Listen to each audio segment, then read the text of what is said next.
नमस्कार फरीदाबाद, मैं हूं दीपिका गौड़ और आप देख रहे हैं वॉइस ऑफ फरीदाबाद। जहां एक और राजनीतिक घमासान मचा हुआ है, वहीं कहीं ना कहीं कार्यकर्ताओं में भी इस तरीके से मामले सामने आ रहे हैं कि अपने प्रत्याशी को जिताने के लिए शाम दाम दंड भेद हर तरह का एक नुस्खा अपनाया जा रहा है। अभी मैं बता दूं कि वार्ड नंबर 26 से लाल कृष्ण मिश्रा के जो कार्यकर्ता हैं, उनके साथ एक मारपीट होती है। बताया जाता है कि 15 लोग आते हैं, हाथों में रॉड डंडे लेकर, हथियार सहित आते हैं और जो धनंजय झा है, जो कार्यकर्ता है, उन पर उनको उनके साथ मारपीट करते हैं। और देखिए, मैं आपको बता दूं कि यहाँ पर उनके साथ साथ ये महिला जो कार्यकर्ता है, उनके साथ भी किसी तरह की मारपीट। क्या नाम है मैडम आपका? मंजू वाला। आपके साथ भी हुआ है? हाँ जी, मैं इसको बचाने गई थी। जब बुरी तरह से मार रहे थे तो मैं बचाने लगी तो मेरे भी कमर में लात मारी। उनकी औरतें भी थी, आदमी भी थे, कम से कम 20-25 लोग थे। 20-25 लोग? हाँ जी। क्या था उनके हाथों में? एक के हाथ में सरिया देखी थी मैंने और एक के हाथ में डंडा था। अच्छा, 2 ही लोगों के हाथ में थी? हाँ, बाकी तो लात घुसा बचा रहे थे। धनंजय यहाँ पर मौजूद है। और धनंजय जी, क्या कितनी चोट लगी है आपको? कहाँ पर चोट लगी है? मेरे को तो पहले थप्पड़ मारा, जो बोला कि घने नेता बन रहे हो साले। तो मैंने कहा ऐसे क्यों बोल रहे हो तुम, ऐसे वो जान से मार देंगे। मैंने कहा भाई तू ऐसे क्यों बोल रहा है? मैंने कौन सा गुनाह कर दिया? अरे मैं बीजेपी का मतलब भक्त हूँ, कैडर हूँ, तो मैं बीजेपी ने जिसको टिकट दिया मैं उसके साथ लगा हूँ। इसमें मैंने कमी क्या कर दी? तुमसे तो मैं कोई बात नहीं कर रहा। तुम्हारे ही तो क्या जो दूसरे कोई पार्टी से उनका ताल्लुक? वो कांग्रेस पार्टी के समर्थक थे। कांग्रेस पार्टी के समर्थक थे? नहीं, सुंदर नेता नहीं, मैं झूठ नहीं बोलता सर, बिल्कुल पहचानते जी। अच्छा। सुंदर का रिश्तेदार वगैरह, भाई वगैरह था, भौरी का कुड़मा था, ठीक है। और आपको मुकेश नाम की व्यक्ति थी, उसकी बीवी थी, उसके बच्चे थे और उसके साथ 10 लड़के थे गांव के, उन्हीं के कुलवे के। अच्छा, उन्हीं के कुलवे के, बोरी के कुलवे के। आप बता रहे थे किसी प्रवासी की? वो 3 दिन से घर पे भी आ रहे थे समझाने के लिए। हो रहा है जिस वजह से आपके साथ ये वारदात हुई है। मतलब आपका कहना है कि वो लोग कह रहे हैं कि क्यों प्रवासी का साथ दे रहे हो? क्यों? तुम घर में चुपचाप बैठ जाओ, तुम्हारा कोई मतलब नहीं है।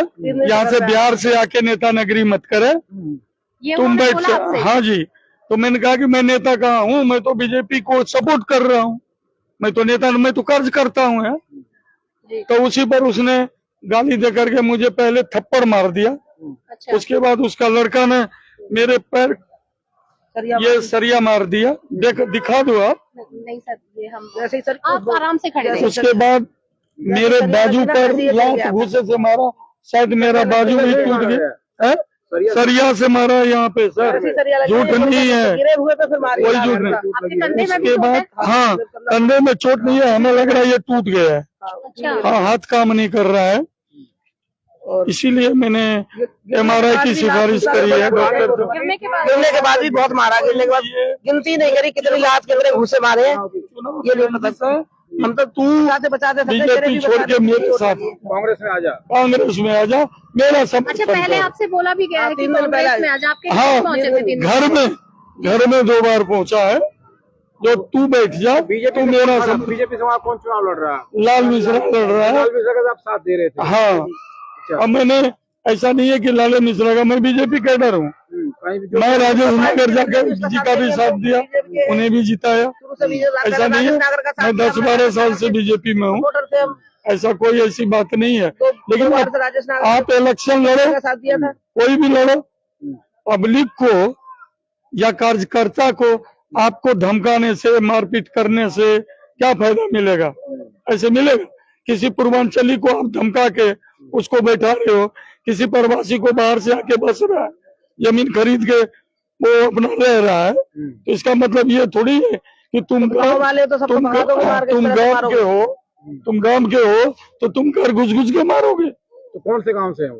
अगरपुर के हैं और मुकेश नाम का व्यक्ति है, और उन्हीं का कुनवा सारा था, उन्हीं का लड़का था, उन्हीं की बीवी थी। जिन पे आप आरोप लगा रहे वो तो यहाँ पे थे नहीं मौके पे, उन पे आप आरोप लगा रहे, जिसके ऊपर आरोप लगा रहे नहीं, मौके पे क्यों नहीं थे वो? कौन नहीं थे आप? उनका लड़का मौके पर सुंदर कोई है? सुंदर ग्रुप का नहीं था। सुंदर नहीं था। मैं झूठ नहीं बोलूंगा, सुंदर नहीं था, उन्हीं का कुनबा था। अच्छा, उन्हें जानने वाले उनके लोग? नहीं, बिल्कुल भाई था, भाई है, भतीजा लगता है भतीजा है। भतीजा, चाचा था सुंदर। उसने अपना नहीं करके भौरी और सुंदर अपना नहीं करके डायरेक्ट किसी और से करवाया मेरे पास। मैं किस तरह की कमजोर नहीं है, है? पुलिस हमारी मदद कर रही है, ऐसी कोई बात नहीं है। पुलिस हमारी मदद कर रही है, जो जेन्युइन है वो करेगा, कट गई है, ऐसी कोई दिक्कत नहीं है। हमें मारा है और इसने कम से कम 100-150 जूते चप्पल लात घुसे से मारा। इसको बचाने में लगा है। देखिए, मैं बता दूं आपको कि मैंने कहा ना कि जब भी राजनीतिक दलों में अगर एक तरफ घमासान दिखाई देता है तो वहीं कहीं ना कहीं कार्यकर्ताओं में भी किसी तरह की इस भावना आ जाती है कि अपने प्रत्याशी को जिताने के लिए किसी भी तरह का जो भी रास्ता अपनाना पड़े वो अपनाते हैं। अभी यहाँ पर जो दोनों कार्यकर्ता है बीजेपी के, जिसमें धनंजय झा है, उनको जो काफी चोटें लगी है, उनके साथ एक तरह की मारपीट की गई है। पहले इन्होंने बोला है कि पहले वो लोग इनके घर आए, इनको समझाया कि तुम किसी अन्य दल में शामिल हो जाइए, उसका छोड़ दीजिए, जिसका साथ दे रहे हैं उसका साथ छोड़ दीजिए। इन्होंने कहा कि जिसको भाजपा ने टिकट दिया है मैं उसके साथ हूँ, और बहुत समय बाद किसी प्रवासी को यहाँ से टिकट मिली है तो पूर्ण रूप से जो भी मेरे से बनेगा मैं उस प्रकार से उस प्रत्याशी की फिलहाल मदद करूंगा। फिलहाल मैं एक और चीज आपको बता दूं कि अभी जो इन्होंने एक और बयान दिया है कि पुलिस पूरी तरीके से इनकी यहाँ पर फिलहाल मदद करी है। इस खबर में सिर्फ इतना ही। ऐसी ही तमाम छोटी बड़ी खबरों के लिए बने रहिए मेरे साथ और देखते रहिए वॉइस ऑफ फरीदाबाद।